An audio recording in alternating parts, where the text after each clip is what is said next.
We were friends before the business started. Well, in fact, Richard came to me with his dad when I had a little office in Llanfairpwll, and we sat in the back room, didn't we? And your dad said that you wanted a job for your sandwich or something like that? That's right. You sat on your desk, you were about 27, and you had a map of Llanfairpwll bypass behind you. All right. And you were going to change the world. Yeah. Yeah, you employed me £50 a week. Okay. When the going rate was probably 100. Yeah, but you did get all that benefit of my training, didn't you? I did, yes. Yeah. I knew the Llanfairpwll bypass in great detail. Do you know, I don't remember that. I remember saying to people, look, stuff isn't selling in Pennod because of the threat of the bypass. But once the bypass is there, then they'll start selling it, and they did. No, well, yes, that's true. But yeah, you were about to open a Bangor office. Yeah. Yeah, you were never happy with just one office. No, I always wanted to expand. Yeah. That was a mistake, though, if I look back on it, the Bangor office. I should have gone to Mlynedd Bridge instead of Bangor, I think. But that's it. Looking back on it, that was probably... And it was the first floor, wasn't it, in Bangor? I think it was the steps that did it. Yeah. Probably. Yeah. But there you go. But then you went away to finish your course. I was then merging with Jones and Beerball. Yes, and you came to see me on one of your rugby trips. Right. And you very kindly, I got a ticket for me, and you told me... Did I get your ticket? Yes. Wow. Okay. That there was a place for me in Jones and Beerball if I wanted it. Yeah. So we did the merger, didn't we? But then you had to have experience for your child surveyorship then, didn't you? More experience. That's right, yeah. So I left a few years later in the mid-80s. I left to work in Liverpool with the city surveyor, which was Liverpool City Council. So I was with them for a while. I got qualified there, so I came back to Bangor and I worked with Derek Goodwin. We were in Round Table together. So yeah, we were. We went on loads of trips, didn't we? We met up. Sporting weekend? Sporting weekend, yes. Yeah. Yes. Yeah. Sort of area dinners, stuff like that. Yes. Yeah. We won't go into the stories of some of those. Some happy times. Yeah, they were happy times. And then, where did we go? Well, we sold out to the Prudential in '87, I think. Jones a bit more. You were still with Derek. Were you Yes. '87? No, I was in Liverpool at that time when Right. you'd sold out to Prudential. Yeah. I'd left, I got an inkling that you were going to do that, Mm. and I felt, well, now's a good time if I wanted to depart, because I wanted to get my qualifications. That's right. Yeah. Yeah. So it was a good time for you to go, because we sold. It wasn't a good time for us to sell because we sold, took all the money in shares on the Friday, and then Black Monday happened, and 3/4 of the value of the shares were wiped out just over the weekend. That was horrendous. Horrendous. So then, Prue days, you then went.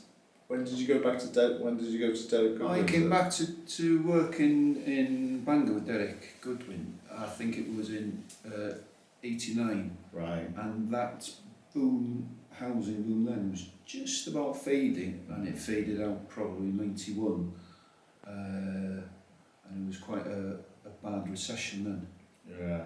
And then I approached you, didn't I? Said, do you fancy setting up? What happened was, I was thinking of going to work with an estate agent on a partnership basis, because I felt that when I was with Derek, we didn't have an estate agency, and what I was doing being a valuer, I thought, well, you do need an estate agency, and so I had a chat with you about it, and then you piped up, well, actually, I'm thinking of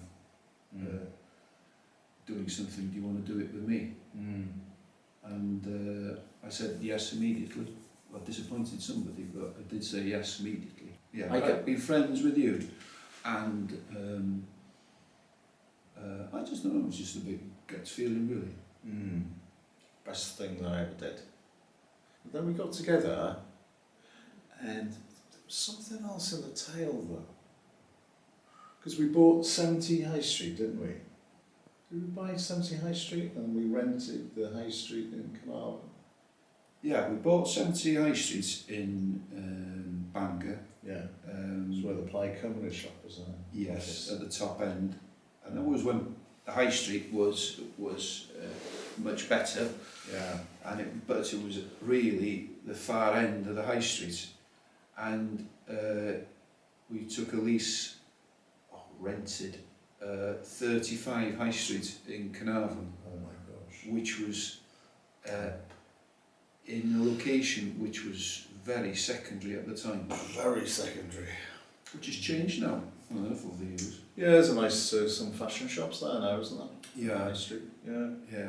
But it was very damp, wasn't it? And we had that basement, you know the basement downstairs there? And a toilet in the corner. Yes. Whoa. There was some interesting mushrooms growing in Yeah, the basement. I think health and safety wouldn't have been too chuffed with that. Yeah. And then you had a car. Yeah. We had a budget for a car. Yeah. What was that? It was a Vauxhall Cavalier, SRI. SRI, that's right, yeah. Because you asked my permission before you could. We worked out a budget That's right. for the car, which I don't know what it was. It was a couple of thousand, but then you came to me, "Oh, Richard, you know, there's this car. It's a bit more than the budget. What do you think?" I would like it. So it was you had a Cavalier SRI. Yeah. What did you own? Golf? I had your brother's van for a while. But then I had a Golf before and I bought it back. Yeah. But when I used to do surveys in the van, I used to really park it around the corner and walk. Well, that's the thing. Because it had our harding on the side built it.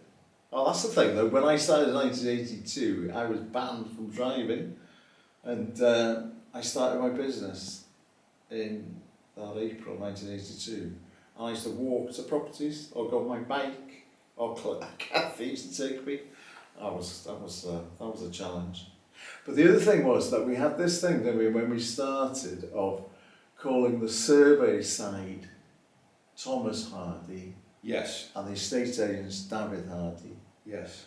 And I don't know, it was giving out mixed messages, was it? Or it was giving out mixed messages, and personally, I could never come across the embarrassment when people would come. Thomas Hardy, do you write books? People ask me why is your name? I couldn't live with that Thomas Hardy. Because people were making fun of it.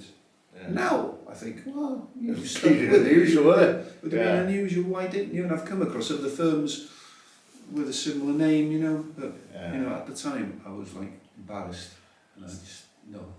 So we decided to drop it. Because we had all the logos and everything. And did that. Yes, it was a TH, a DH, and TH. I think we dropped it after about 12 months. 12 months. Yeah. And when you're starting a firm, it did give a bit mixed messages. Really. Yeah. I think in the long run it was the right thing to do as well, because it gave the firm a lot more maybe oomph. When did we? Because there's always this thing. When did we start? It was 1982. I think. Was it October, September, or you think it was earlier? It was early in August because I had to do a job, and it was out of the area, and you said, "Well, I'll help you. And we both drove up to this, to Lynn it was, to do this. Lynn? Yes. Oh, right, yeah. Bloody hell. In Cheshire. I forgot about that one. And it was a valuation I had to do for matrimonial purposes. And you said, well, I'll help you. I know everybody up in Lynn. And when we got there, you did, but you went from office to office talking to people and then left me to go and have a look at this property. And when I came back, I asked you, did you find anything else? No, not really. This market's not moving here. But we started, that's why we started early. Because the professional services started in August. I don't think the residential side got started till about December. Later on, you were taking property. Right. But the first property that you took on, I actually saw that as well. That was in Pennod Road in Pennod, which we've had an opportunity to resell it a few years ago.